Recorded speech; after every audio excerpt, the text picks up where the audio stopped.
একটি দলকে ভোট দেবেন না, এই জন্যে 71 সালে মা বোনদেরকে তারা পাঞ্জাবিদের হাতে তুলে দিয়েছে নির্যাতন করার জন্যে। প্রিয় ভাইরা, ভুলে গেলে চলবে না, এই বাংলাদেশ আপনার, এই বাংলাদেশ আমাদের। আজকে যারা রাষ্ট্র ক্ষমতায় আসতে চায় তাদের ইতিহাস কি? 91 সালে আমাদের সাথে নির্বাচন করে সারা বাংলাদেশে 2টি আসন পেয়েছিল। হ্যাঁ, আরে ভাই, আপনি দেশদ্রোহী ছিলেন, স্বাধীনতার শত্রু ছিলেন, পাকিস্তানের কাছে সৈনিকদের কাছে মা বোনের ইজ্জত বিকিয়ে দিয়েছিলেন। মাইকে বলেন যা হবার হয়ে গেছে, আমরা মাপ চাই। যা হবার কি হয়েছে সোজা কথায় বলুন, কি অন্যায় করেছেন? যা হবার কি হয়েছে? আবার কি অন্যায় করলে আদালত যদি ফাঁসি দেয়, আমরা দেখি না যে খুন করছে, সাক্ষী আছে, প্রমাণিত আছে, তাকে ফাঁসি দেয়। খুন হয়েছে, সাক্ষী নেয়, প্রমাণ নাই, তারে খালাস দেয়।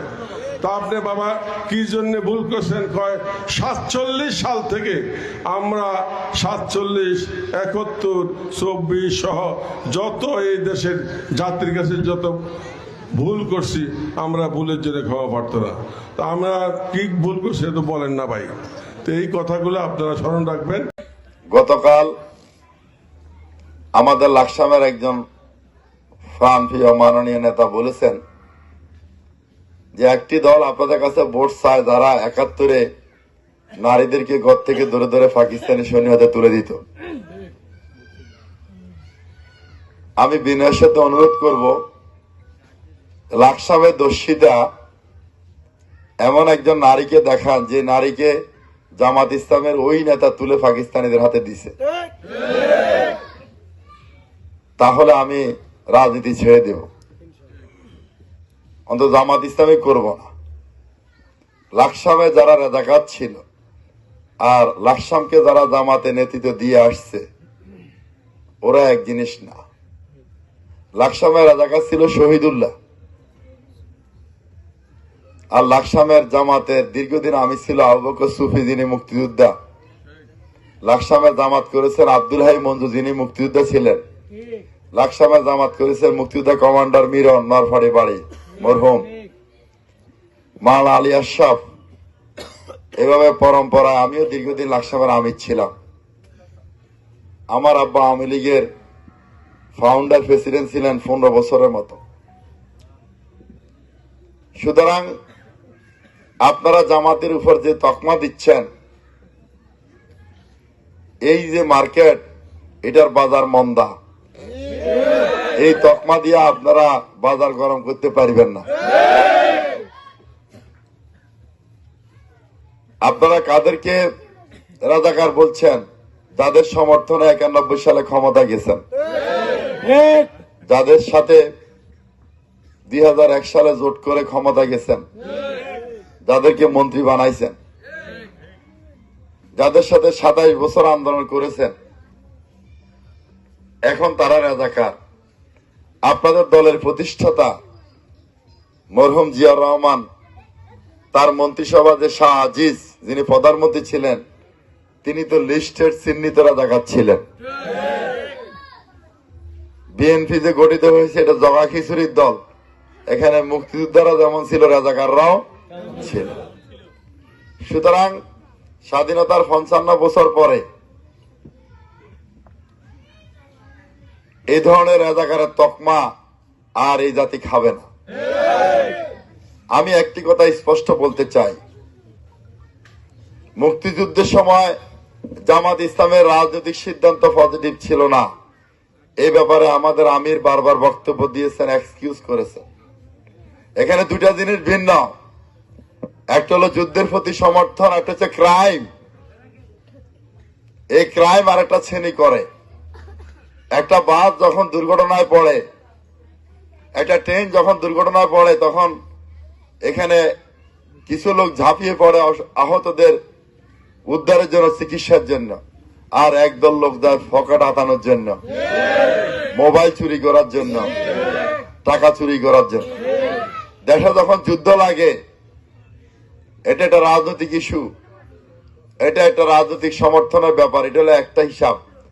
আর আরেক দলে রায়টের সময় তারা লুটতরাজ করে, লুণ্ঠন করে, দর্শন করে, ওটা আরেকটা ইস্যু, ওটা আরেকটা শ্রেণী, ওদের কোনো রাজনৈতিক পরিচয় নাই।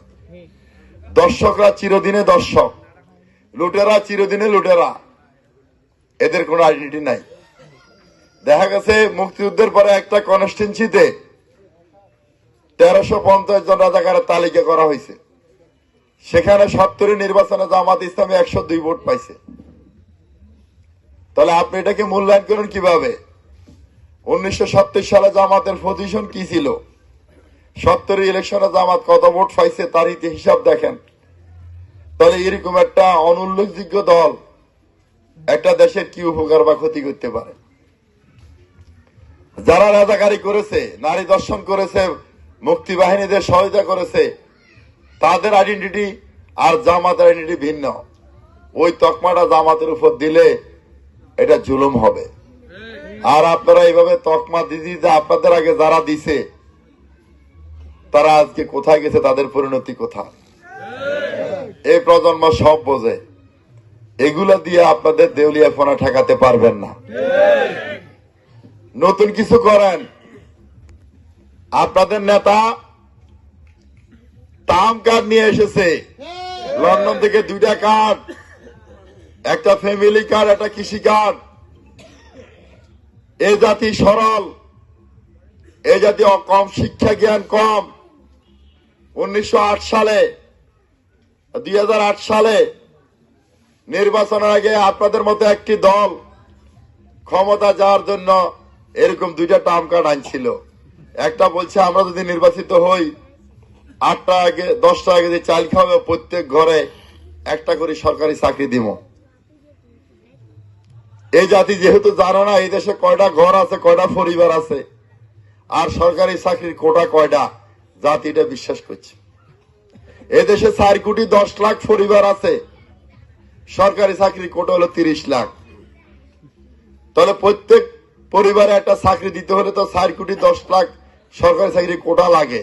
এটা এই জাতি জানে না, তারা বিশ্বাস করে ভোট দিয়ে দিছে। ওরা 5 বছরের জন্য ক্ষমতা দেয়, 17 বছর ছিল, কিন্তু প্রত্যেক ঘরে সরকারি চাকরি হয় নাই, ঠিক কিনা? সবাই 10 টাকা কেজি চাল খাইতে পারে নাই। এখন যে আপনারা ফ্যামিলি কার্ড দিচ্ছেন, যেটা সকল পরিবারে কার্ড দিবেন, সকল পরিবারে মাসে 2500 টাকা রিলিফ অথবা নগদ টাকা দিবেন। কয়টা পরিবার এটা এই জাতিকে বলেন? কত টাকা মাসে লাগবে বলেন? এই টাকা কোথা থেকে এটা বলেন? আর এটা রেজাল্ট কি এটা বলেন? যদি 4 কোটি 10 লাখ পরিবারকে 1 টাকা করে দেন, 4 কোটি পরিবার হলে 4 কোটি টাকা, 10 টাকা করে দিলে 40 কোটি টাকা, 100 টাকা করে দিলে 400 কোটি টাকা, আর 1000 করে দিলে 4000 কোটি টাকা। কথা কি বুঝে আসছে? এইভাবে 4 কোটি 10 লাখের 2500 দিয়ে পূরণ দেন, মাসে 10,250 কোটি টাকা লাগে। 3 মাসের টাকা দিয়ে একটা পদ্মা সেতু করা যায়। এক পদ্মা সেতু করতে আমাদের জাতির গাম বাড়িছে, যখন বলছে বিশ্বব্যাংক লোন দিবে না, বুকে মারি লাগে গেছে। আর আপনি সেই এক পদ্মা সেতুর টাকা যা বে হয় প্রতি 3 মাসে ঘরে বসে বসে রেশন দিবেন। এই টাকা কি আলাদিনের প্রদীপের গসা দিবেন আর দৈত্য আনি দিব, না কোথেকে মিলে ব্যাখ্যা দেন? এটা 1 নম্বর প্রশ্ন। 2 নম্বর হচ্ছে যে কেন সব পরিবারকে কার্ড দেওয়া লাগবে? যাদের বাড়ি গুলশান বনানীতে, যারা কোটি কোটি টাকা ভাড়া পায়, ঢাকা শহরে 20 লাখের মতো বিল্ডিং আছে, ওরা কি আপনার কাছে 2500 টাকার খয়রাতি রিলিফ চাইছে না নিব? তাহলে এই পরিকল্পনা তো একটা উদ্ভট অর্বাচীন। এরপরে হচ্ছে যে এই টাকার এই রেশন দিয়া আপনি কি জাতিকে বেকার বানাইতে চান? এমনি তো একটা বদিলার ঘরে 3 দিনের খোরাক থাকলে হেতে আর কামে যায় না। রিক্সাওয়ালা যদি সকাল থেকে 200 টাকা ভাড়া মারে, হেতে ফায়ার উপর পা তুলে বসে থাকে, এই যাইবারে কোন এখন যাবো না। তাহলে আপনি তার ঘরে তখন 2500 টাকার খাবার ভাড়া দিবেন, আপনি তো কামের লোকে খুঁজি পাইতেন না। আমরা গরিবের ঘরে রিলিফ দেওয়ার পক্ষে। ইসলামী আন্দোলনের কমিটমেন্ট হচ্ছে কল্যাণ রাষ্ট্র। কল্যাণ রাষ্ট্রের প্রথম অঙ্গীকার হচ্ছে প্রত্যেক নাগরিকের ভাত কাপড়ের দায়িত্ব রাষ্ট্র নেবে। তাহলে রাষ্ট্র কার্ড দিবে কাদেরকে? যে সমস্ত পরিবার নিজের উপার্জনে সংসার চলে না, সকল পরিবারকে নয়। এটা কোনো সুচিন্তিত বৈজ্ঞানিক চিন্তা নয়, পরিকল্পনা নয়, এটা জাতিকে বোকা বানানোর একটা পরিকল্পনা। কত টাকা লাগবে এটাও জানেন না, এই টাকা করতে গেবো এটাও বলেন না, এই টাকা কেন দিবেন এটাও বলেন না। সবাই তো এই টাকা দরকার নাই। আপনি বলতে পারেন যে ক্ষমতা গেলে বেছে বেছে যেই পরিবারগুলা তার আয়ে সংসার চলে না, ওই পরিবারগুলো আমরা লিস্টিত করে মাসে 2,500 টাকার খাবার বা রেশন দিব, সেটা যৌক্তিক, ওটাকে আমরা সেলিব্রেট করি। সুতরাং রিথিং করেন, এই ধরনের টার্ম কার্ড এই বোকা জাতির সাথে আর প্রতারণা করিয়েন না। এখন সাইডে এই কার্ডও মানুষ খায় না, লক্ষণ খারাপ। এখন আবকা বকা শুরু করেছে। সর্বশেষ অস্ত্র হইল টাকা দিয়ে ভোট কিনা, জাল ভোটে চিন্তা করা, কেন্দ্র দখল দেওয়া। সেই দিন নাই, সেই দিন ভুলে যান। এই ভোটের অধিকারের জন্য ছাত্ররা রক্ত দিয়েছে, আমরা সেটা হতে দেব না। আজকে জেএনজি তরুণ প্রজন্ম 11 দলীয় জোটে আছে। নুরুল ইসলাম রাহিদেরা, হাসতাদেরা মরে নাই। এই দিন ভুলে যান, কেন্দ্র দখল করবেন আর আমরা আঙুল চুষব। সুতরাং এগুলা বাদ দিয়ে ভোটারদের কাছে যান, আর কি কার্ড আছে সেটা বুঝান, কিভাবে মোটিভেশন করা যায় দেখেন। এক সময় চিন্তা করতে আমাদের রিজার্ভ ভোট আছে এত এত, হ্যাঁ, কিন্তু সে রিজার্ভ এখন আর নাই।